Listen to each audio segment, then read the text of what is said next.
새롭게를 선도하는 국내 유망 기업과 인물을 만나보는 시간입니다. 프론티어 인터뷰 시간인데요. 오늘은 스마트 시티를 위한 자산관리 사물 인터넷 네트워크 젠서의 이일희 CEO 모시고 이야기 나눠보겠습니다. 대표님 안녕하세요.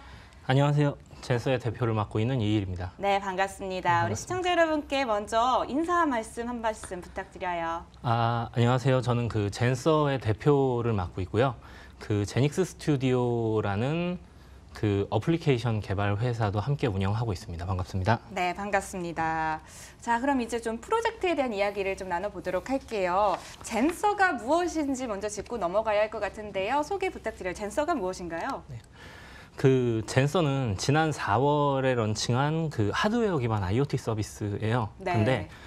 근데 어떤 건물이라든지 농장 또는 공장 같은 관리 포인트들을 어떤 통신료 없이 무선으로 망을 구축해서 센서를 통해서 정보를 취합할 수 있는 이런 서비스입니다. 센서로 정보를 취합하는 서비스다. 네네. 이렇게 이야기하면 되는 걸까요? 특징 같은 경우에는 그러니까 넓은 공간에 무선 망을 구성해서 통신료 없이 운영을 할 수 있고 1초 정도 안에 어떤 센싱을 해서 5초 정도 안에 알려준다거나 또는 어떤 컨트롤을 한다던가 하는 기능들을 합니다. 네, 어마어마한 이야기들이 왠지 나올 것 같아서 기대가 되는데요. 네네.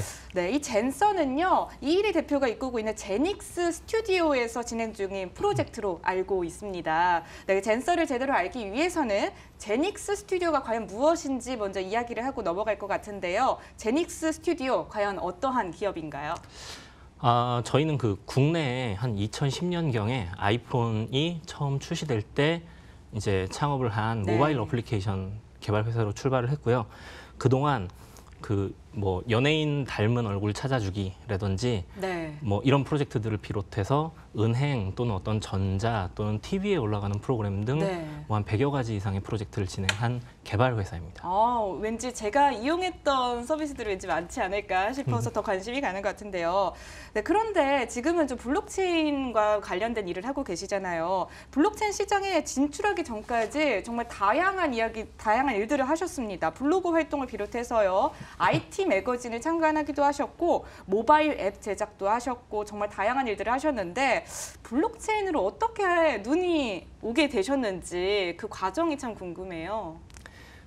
사실 이제 작년 4월에 이 젠서라는 서비스를 런칭한 후에 잘 운영을 하고 있었는데 이 바로 전에 출연했던 신진욱 대표와 비슷한 업계에 사실 종사를 오래 했거든요. 그러면서 이제 신진욱 대표가 이 젠서라는 서비스의 특성상 어떤 블록체인과 관련지어서 서비스를 디벨롭한다면 훨씬 더 좋은 서비스를 만들 수 있을 것 같다라는 제안을 줘서 시작을 하게 됐습니다. 그렇군요. 그럼 젠서의 블록체인을 결합을 하게 된 좀 그런 과정들이 있었을 것 같은데 젠서를 개발하게 된 배경부터 조금 여쭤보도록 할게요. 특별한 계기가 있었던 건지 정말 신진욱 대표님의 조언만으로 시작이 된 건지 그 과정에 대해서 조금 더 자세하게 풀어주셔도 좋을 것 같아요. 이게 사실 기본적으로 블록체인을 붙이게 된 거는 그걸 계기로 시작한 게 맞는데요.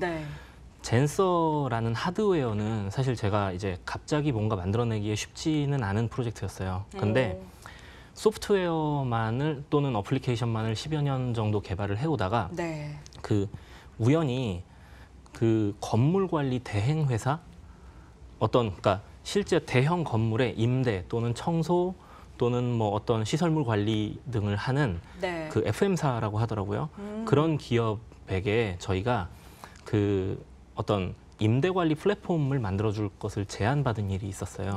그래서 그 플랫폼을 만들다 보니 대형 건물에 갈 일이 자연스럽게 많아졌고 대형 건물에 처음 이제 사무실이 아니라 다른 공간들을 보니까 상당히 비효율적으로 운영이 되고 있더라고요. 예를 들어서 최상층에는 엘리베이터 홀부터 최하층에는 물탱크, 펌프 등 여러 시설물들이 존재를 하는데 이런 시설물들이 대부분 이제 인력에 의해서 수기로 관리가 되고 있었고요. 이런 것들을 좀 센서로 대체하고 무선으로 이런 서비스가 가능하다면 좀 상당히 편리하지 않을까 해서 개발을 하게 됐습니다. 지금 제 손에 센서인가요? 이게 좀 들려 있는데 좀 설명을 해주셔도 좋을 것 같아요. 네네네. 제가 한번 가지고 설명을 드리겠습니다. 그러니까 기본적으로 이게 센서고요. 이거 말고 사실 기지국 같은 역할을 하는 이제 게이트웨이라는 건 따로 존재를 해요. 네. 그래서 그 게이트웨이를 하나 두면 그 게이트웨이 주변으로 공터에서는 약 한 15km 정도까지 통신망이 구성이 되고요. 네. 그 구성된 통신망 안에 이 센서를 부착하는 형태로 설치를 하는 겁니다. 근데 이렇게 자석으로 붙이게 되어 있고 네. 요게 저는 인터널이라고 부르는데 이 안에는 온도, 습도, 그다음에 자이로 이렇게 진동을 감지하는 센서가 들어있어서 네. 지진이라던가 아니면 제품이 떨어진다던가 이런 것들을 판단할 수 있고 네. 자석으로 화재, 누수, 뭐 정전, 기기 오작동 등의 센서를 이렇게 부착하기만 하면 네. 인터널 센서가 어떤 센서인지를 판단해서 네. 해당 데이터를 바로 센싱해서 게이트웨이에 전달하는 구조로 동작을 하고 있습니다. 그렇군요. 이 사물 인터넷과 블록체인이 참 시너지를 낼 거를 기대를 하고 아마 좀 사업을 하지 않으셨을까 싶은데요. 그 효과는 어떻게 예상을 하세요? 사실 그 사물 인터넷이라는 거는 이제 이런 그 IoT 디바이스들이 여러 곳에 설치가 되는 건데 필연적으로 이 디바이스들은 수많은 데이터들을 생성할 수밖에 없거든요. 네. 그래서 이렇게 생성되는 데이터들을 어떻게 효과적으로 처리할 것인가의 측면과 그다음에 두 번째로 이런 각 개별 기기들의 보안을 어떻게 구성할 것인가의 측면에서 블록체인이 상당히 좋은 대안이 될 수 있다고 생각을 해요. 네. 네네네. 알겠습니다. 자, 이 젠서의 서비스를 가능하게 하는 플랫폼, 이 구성은 어떻게 되는지도 궁금하고요. 각각의 역할은 또 과연 어떻게 되어 있는지 이 점에 대해서도 설명을 해주시면 좋을 것 같아요. 조금 전에 간단하게 설명드렸던 것처럼 게이트웨이와 센서가 기본적으로 동작하는 구조로 이제 구성이 되어 있고요. 네. 이 게이트웨이와 센서가 만들어내고 전송하는 데이터를 이제 전송받고 또 해당 담당자들에게 전달하는 관제 시스템과 모바일 어플리케이션으로 기본적으로 구성이 되어 있어요. 네. 근데 이 각각 센서들이 생성한 데이터를 어떻게 처리하느냐가 사실 이 젠서 서비스의 가장 큰 특징이라고 할 수 있습니다. 젠서 서비스의 가장 큰 특징들을 또 짚어주셨는데요. 저 같은 실사용자들은 과연 내가 어떻게 이용을 할 수 있고 어떤 점이 좋지 이 점이 되게 궁금하거든요. 실사용자들이 이용할 수 있는 방식, 방법 이야기해 주셔도 좋을 것 같아요. 일단 기본적으로 현재는 건물 관리에 가장 많이 사용이 되고 있고요. 네. 저희가 이제 농장이라든지 또는 공장 같은 곳에 설치를 시작했거든요. 근데 예를 들어서 화재 어떤 감지가 필요한 공간이라든지 위치가 있을 때 그냥 이 제품을 화재 센서를 붙인 다음에 뒷면도 자석으로 되어 있어요. 그래서 해당 공간에 붙이기만 하면 그냥 이제 바로 동작을 시작하고요. 네. 즉시 어떤 위험 상황이 발생하면 1초 내에 센싱을 해서 5초 이내에 그런 상황을 전달해주는 구조로 되어 있습니다. 그렇군요. 자, 이 젠서가요, 이미 국내 여러 곳에서 서비스가 진행 중이라고 들었어요. 어디서 우리가 찾아볼 수 있는지 좀 사례를 들어서 설명해 주시면 시청자분들이 이해하는 데 좀 도움이 될 것 같아요. 사실 이제 그 서울에서 운영되고 있는 대형 건물들에 상당히 많이 설치가 되어 있고요. 네. 그 저희가 대상으로 하는 거는 바닥 면적 약 한 뭐 1,200제곱미터에 한 20층 정도로 하는 보통 이제 7,000평 정도라고 얘기를 하는데 이 정도를 최소로 두고 그 이상 되는 건물들에 주로 설치를 하고 있어요. 네. 그래서 그런 건물들에 들어가 보시면 뭐 이렇게 눈에 띄실 수도 있을 것 같고요. 그리고 또 이제 해외 같은 경우에는 베트남에서는 어떤 서버실 안에 화재 위험이라든지 누수 위험을 체크하는 용도로 사용되고 있고 네. 또 필리핀에서는 리조트의 어떤 조명을 컨트롤한다던가 이런 형태로 사용이 되고 있습니다. 그렇군요. 네, 젠서가 참 많은 강점을 갖고 있다. 좀 이 점은 저희가 알겠는데 사실 지금 블록체인 기반의 사물 인터넷 관련 프로젝트 정말 많습니다. 많잖아요. 네. 그중에서 젠서가 좀 살아남을 만한 차별점, 강점도 필요할 것 같은데 어떤 점이 특별할까요? 일단 저희 같은 경우에는 기존 서비스가 네. 상당히 이제 어떤 자석으로 붙이기만 하면 동작한다던가 이런 설치 편의성이라든지 운영 편의성이 뛰어나다고 말씀드릴 수 있고요. 이렇게 잘 설계되어 있는 서비스에 이미 실시되고 있는 서비스를 블록체인화한 리버스 ICO거든요. 리버스 ICO요? 예. 그러니까 기존에 이미 존재하던 사업에 네. 블록체인 비즈니스를 접목해서 이렇게 서비스화한 거고요. 네. 그렇기 때문에 어떤 그 다른 프로젝트들 대비 서비스가 실현될지 여부에 대한 걱정은 좀 덜 하실 수 있지 않을까 그렇게 생각을 합니다. 실현 가능성이 높기 때문에 그렇게 말씀해 주신 거지요? 이미 실현되었다고 보셔도 될 것 같습니다. 알겠습니다. 또 젠서 하면은 이 점도 참 인상 깊었어요. 토큰 이코노미 참 독특한 방식으로 좀 운영이 되는 것 같아요. 어떻게 짜여져 있는지 좀 설명이 필요할 것 같아요. 일반적인 ICO 같은 경우에는 그 토큰 이코노미가 네. 전체 하드캡이 결정이 돼 있는 상태에서 토큰 판매를 시작하고요. 해당 토큰에 대한 투자가 이루어지지 않은 부분들은 네. 잔여 분량으로 남은 채로 나중에 어떻게 사용될지에 대해서 사실 상당히 불투명한 측면이 있거든요. 그래서 저희 같은 경우에는 그 전체 판매된 판매량의 네. 20% 정도를 보상 프로그램용으로 두고요. 네. 그래서 판매량 플러스 20% 바운티가 전체 시총이 되는 형태로 구성이 되어 있습니다. 네, 그렇군요. 토큰 이코노미가 상당히 독특한 방식으로 운영이 되고 있는 것 같습니다. 자, 많은 투자자분들은 또 이런 질문 할 것 같아요. 사업 확장성 참 중요하잖아요.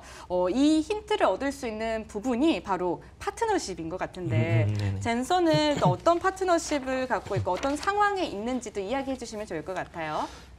저희 같은 경우에는 아까 말씀드렸다시피 리버스 ICO다 보니까 네. 파트너십이 두 가지 방향으로 진행이 되고 있거든요. 네. 첫 번째 방향은 기존 이 실물 사업과 관련된 파트너십들인데 예를 들어서 뭐 국내에서는 FM사들과 주로 파트너십을 맺고 있고 네. 싱가포르에서는 어떤 이버 IoT라고 하는 IoT 기업 또는 어떤 기존의 인프라들을 가지고 있는 기업들과 파트너십을 맺고 있고 네. 또 샘텍이라는 통신칩 제조사와도 파트너십을 진행하고 있어서 제품의 어떤 개선이라든지 실제 사업에 쓰이도록 만드는 데 집중을 또 하고 있고요. 네. 한쪽으로는 토큰 이코노미 쪽과 관련된 파트너십이에요. 뭐 포레스팅, 아피스 뭐 이런 뛰어나게 저희보다 먼저 어떤 토큰 비즈니스를 진행하고 있는 블록체인 비즈니스를 하고 계신 분들과 네. 파트너십을 통해서 또 저희의 이런 젠서의 사용성이라든가 활용도가 늘어날 수 있도록 여러 가지 파트너십을 진행하고 있습니다. 다방면으로 또 파트너십이 진행이 되고 있네요. 알겠습니다. 자, 이제 젠서의 현재를 볼 수 있으려면은 초기 로드맵을 좀 알아야 될 것 같아요. 어떤 로드맵을 좀 설정을 하셨고 현재는 어느 상황까지 진척이 되어 왔는지 이 부분도 짚고 넘어가면 좋을 것 같아요. 젠서 어디에 와 있고 어디를 향해 가고 있나요? 저희가 전체적으로 보자면 어떤 화재 위험이라든지 누수 위험 등을 감지하는 환경 감시가 첫 번째로 있고요. 네. 두 번째는 그렇게 감시한 곳에 어떤 제어를 하는 물을 준다던가 뭐 이런 것들을 하는 환경 제어 모델이 두 번째일 거고요. 세 번째는 저희 게이트웨이를 통해서 IoT 망을 설치하는 사물 인터넷 망을 구성하는 어떤 통신망 단계라고 볼 수 있고 네 번째는 이렇게 수집한 데이터들을 누구나 활용할 수 있도록 블록체인 어떤 데이터 마켓으로 구성하는 네 번째 단계로 볼 수 있는데 현재 저희는 환경 감시와 제어를 하는 두 번째 단계쯤에 와 있다고 보시면 될 것 같습니다. 환경 제어와 감시요? 네. 그게 어떤 단계예요? 잘 그려지지가 않는 것 같아요. 쉽게 설명드리면 이 센서들을 활용해서 어떤 화재 위험이라든지 누수 위험이라든지 또는 공기질이라든지 또는 유동인구 같은 것들을 일방적으로 수집하는 단계가 환경 감시 단계라고 할 수 있고요.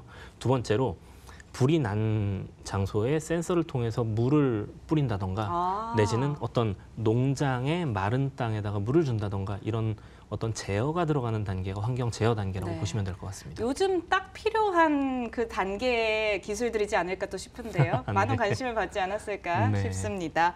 자, 근데 이 센서가요. B2B 모델인지 B2C 모델인지 이 점도 참 궁금해요. 이게 개인도 사용이 가능한 건가요?